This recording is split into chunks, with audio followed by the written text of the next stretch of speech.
en 2012. Les soldats maliens ont été égorgés, éventrés. Et nos parents arabes et touaregs qui étaient parmi fidèles à l'État malien, on les a éventrés pour sortir les intestins, les égorger. Pour quel but? En réalité, c'est pour les terroriser, l'armée malienne, faire perdre confiance à notre armée, 2.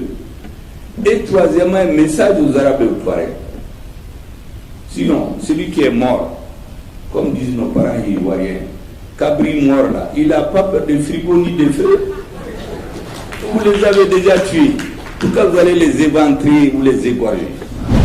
Souvent, le temps de réfléchir sur les choses de façon plus posée manque beaucoup. Connaître un peu plus vos préoccupations, que nous savons déjà, une grande partie. Et surtout, vous passer un message. L'histoire de mon pays, sous la haute direction des 3 chefs d'État,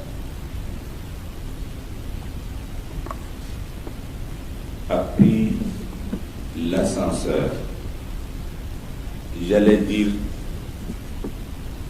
a choisi une accélération jamais égalée dans l'histoire récente de l'Afrique.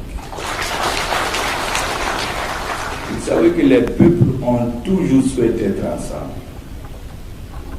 Les frontières que nous avons sont des frontières artificielles.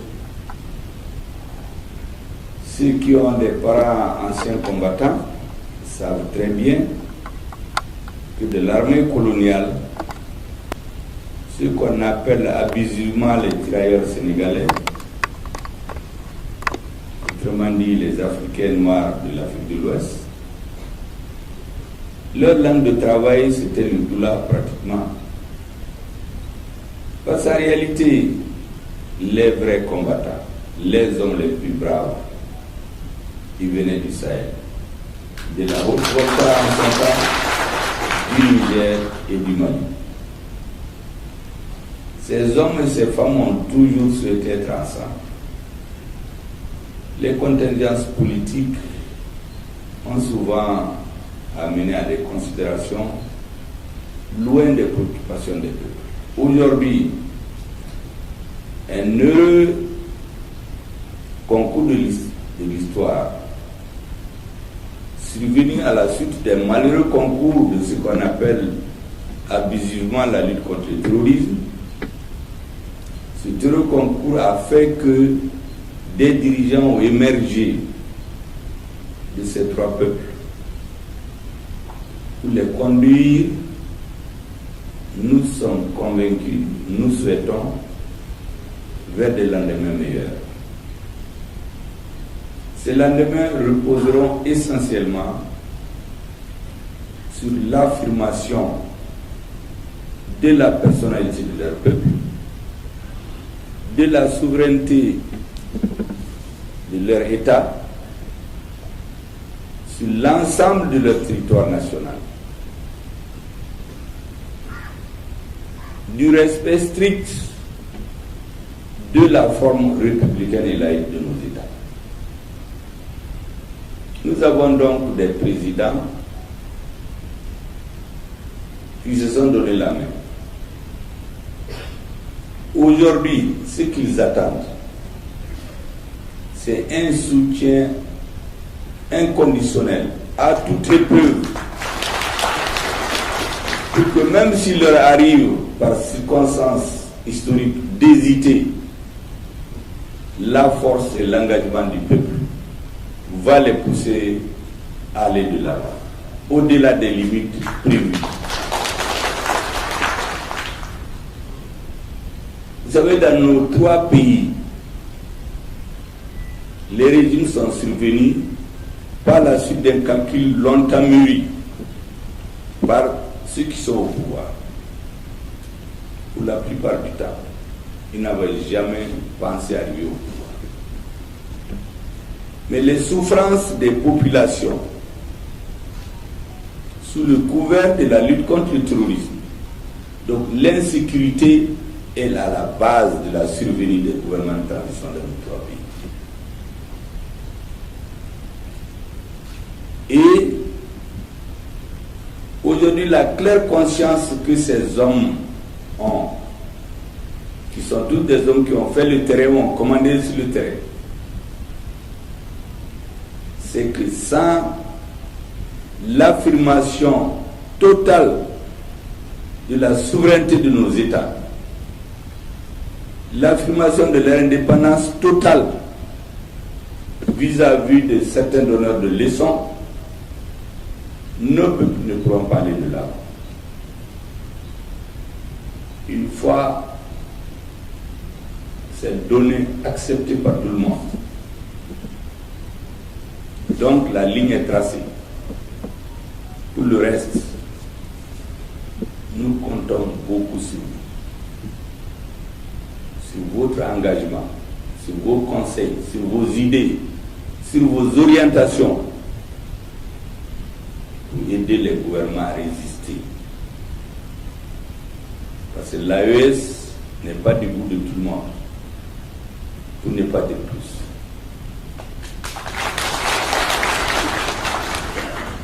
Beaucoup d'intérêts se sentiront et seront réellement menacés. Donc, les intéressés ne vont pas s'asseoir. Les seuls dirigeants, quel que soit leur courage, ne suffiront pas pour traverser le grand désert qui est devant nous. La détermination, la conviction des dirigeants ne fait pas faute aujourd'hui. L'engagement aussi des peuples. Mais vous savez, les adversaires pensent que tout ce qui se fait en Afrique, c'est un feu de paille. Ça ne peut pas durer. Il y avait eu la même ferveur au moment des indépendances. Mais en moins de 3-4 ans, ceux qui sabotaient ou qui étaient opposés ont eu raison de cette idée à l'Afrique. Et c'est pour cela que vous aurez compris, dans l'hymne national du Mali, quand vous écoutez les mots, n'importe quel Africain va s'y reconnaître. On dirait qu'on parle de son pays. Et nous avons affirmé et écrit dans toutes les constitutions, quels que soient les pouvoirs politiques au Mali, que nous sommes prêts à abandonner tout ou partie de notre souveraineté au nom de la Constitution africaine. Cette partie a été reconduite dans la nouvelle Constitution. Et par un heureux hasard des circonstances, deux autres pays, dirigés par deux autres hommes qui ont une claire conscience de d'où est-ce qu'ils viennent, où est-ce qu'ils sont et surtout où est-ce qu'il faut aller. Ces trois hommes donc se sont donné la main, ont passé des messages. Quand le capitaine Ibrahim Traoré explique, fait de la pédagogie pour expliquer aux Burkinabés, mais par extension aux Africains, parce que moi je les suis régulièrement, que quand ils étaient sur le terrain, il a vu le laisser aller, la négligence des populations. Il a vu comment on dit quelque chose le jour et on fait la nuit autre chose. Il était dans l'effort de l'aménagement au Mali. Ce qu'on disait aux Maliens et ce qu'on leur faisait faire comme militaires, c'était totalement différent. Et donc, il n'a pas besoin de lire dans les livres d'histoire pour une prise de conscience. Il l'a vécu. Le colonel Assimi Goïta, fait partie des militaires qui ont été empêchés à cause d'intérêts obscurs de faire leur entrée à Kidal. Et les affaires du Mali ont trouvé des alliés entre guillemets à l'intérieur du Mali pour effectivement bloquer nos militaires. Donc, toutes les trahisons, tous les doubles jeux, tous les doubles langages, tous les coups bas qui sont donnés à nos États, malgré son âge, et l'âge de ses camarades, ils l'ont vu. Ils n'ont pas besoin qu'on leur explique qu'est-ce qui se passe. Ce qu'il fallait, c'est l'appel du peuple. Un appel désespéré auquel ils ont répondu un jour, le 18 août 2020. Au Niger, il y a une phrase célèbre que je répète à l'envi, qui a été énoncée par le président Tchani au Mali. Il dit qu'ils veulent que l'AES ait comme objectif, et ils travaillent à cela, pour que le Sahel devienne non une zone d'insécurité, mais une zone de prospérité. Je pense qu'après ça, il n'y a plus de commentaires. Parce que c'est la conclusion d'un long débat. Et donc quand vous vous retrouvez avec ces hommes d'expérience, de vision, qui n'attendent qu'être soutenus, parce que s'il n'y a pas la compréhension des peuples, ça ne peut pas aller loin. Quand on a la chance d'avoir des hommes avec une telle vision, nous avons l'ardente obligation historique et politique de les soutenir, de les encourager, de les aider à passer les caps. Ça, c'est le deuxième message, l'un des messages que je voudrais vous envoyer. Le troisième message, c'est de comprendre que les forces armées et de sécurité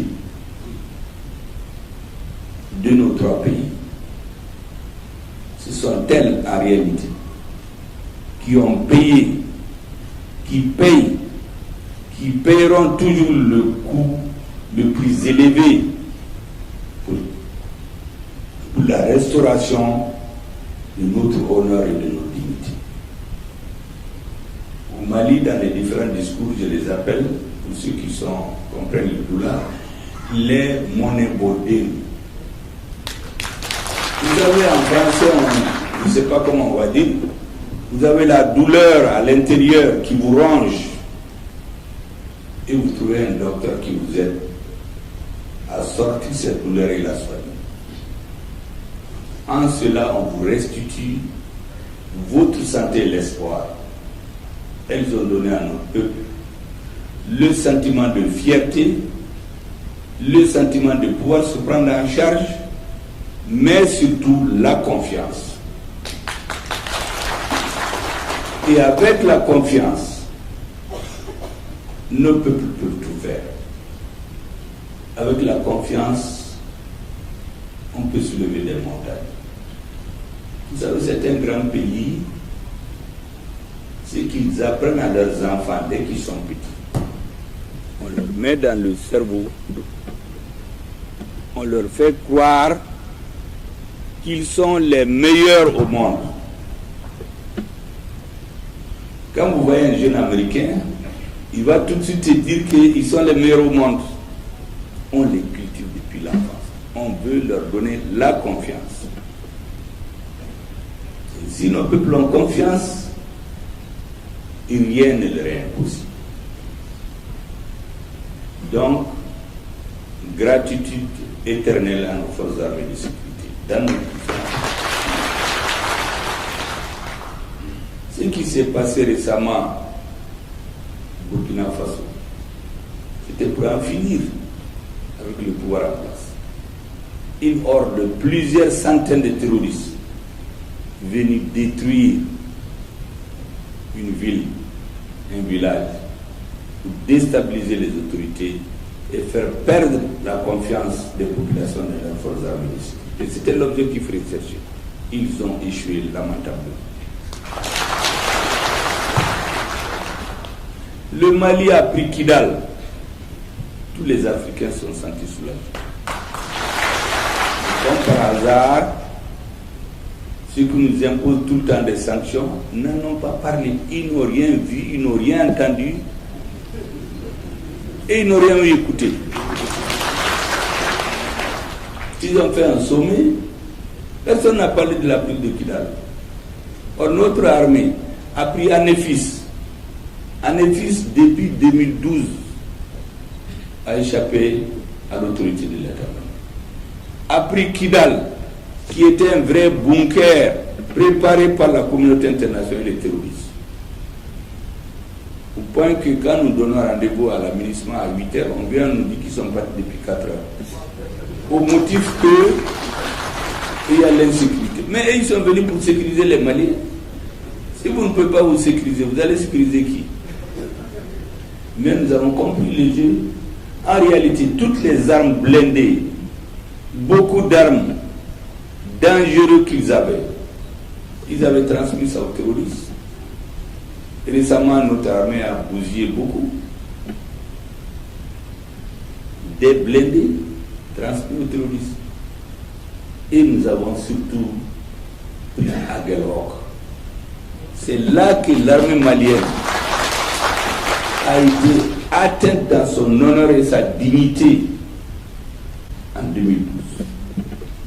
Les soldats maliens ont été égorgés, éventrés, et nos parents arabes et touaregs qui étaient parmi fidèles à l'État malien, on les a éventrés pour sortir les intestins, les égorger.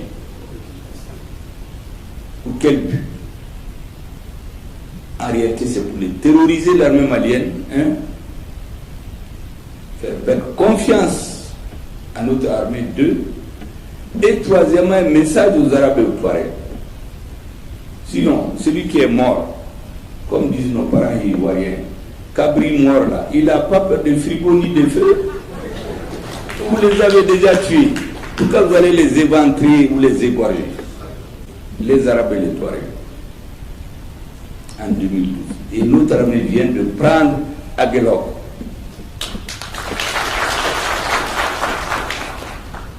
Donc quand vous voyez ces choses, vous les comparez à ce qui se passe sur le plan historique, vous ne pouvez pas ne pas être sensible. Sauf si vous avez un autre objectif. Je peux citer les mêmes types de cas au Niger. On a fait détruire ici là-bas de Chinagodet. On a détruit les systèmes de communication pour isoler les militaires du reste des autres et puis les exterminer. On n'a pas besoin d'aller dans une école de télécommunication pour savoir qu'aujourd'hui, en période de guerre, on ne peut pas s'arrêter à une station de communication. Vous avez les Touraya, vous avez tout, mais on a oublié, entre guillemets. Et nous avons des officiers supérieurs nigériens qui, la mort dans l'âme, ont regardé tout cela jusqu'au moment venu. Et elles n'ont pas raté. Elles ont donné un coup fatal, définitif, à tous ceux qui étaient de loin ou de près dans ce jeu. Et donc aujourd'hui, mesdames et messieurs, en vous souhaitant très bonne nouvelle année 2024, je voudrais vous saluer, vous remercier, vous dire que nous sommes à votre écoute. Ici, nous allons échanger demain avec le président de la transition du Niger. Ensuite, nous allons nous trouver pour approfondir les réflexions avec nos frères du Niger et du Burkina Faso. Ça, c'est dans la journée de demain. Et puis, bien sûr, pour finir l'année 2023 en beauté, si on peut ainsi dire, nous allons aller suivre un grand mets traditionnel que nos amis nigériens ont bien voulu nous offrir. Ils nous ont même demandé de passer le nouvel an ici. J'ai dit, ben, les membres de la délégation du Mali, beaucoup m'ont dit qu'ils veulent passer le nouvel an chez eux, même s'ils rentrent le 31. Sinon, ça va ressembler comme si on a passé l'année 2023 et puis je suis venu les laisser en plein vol au Niger. Ça ne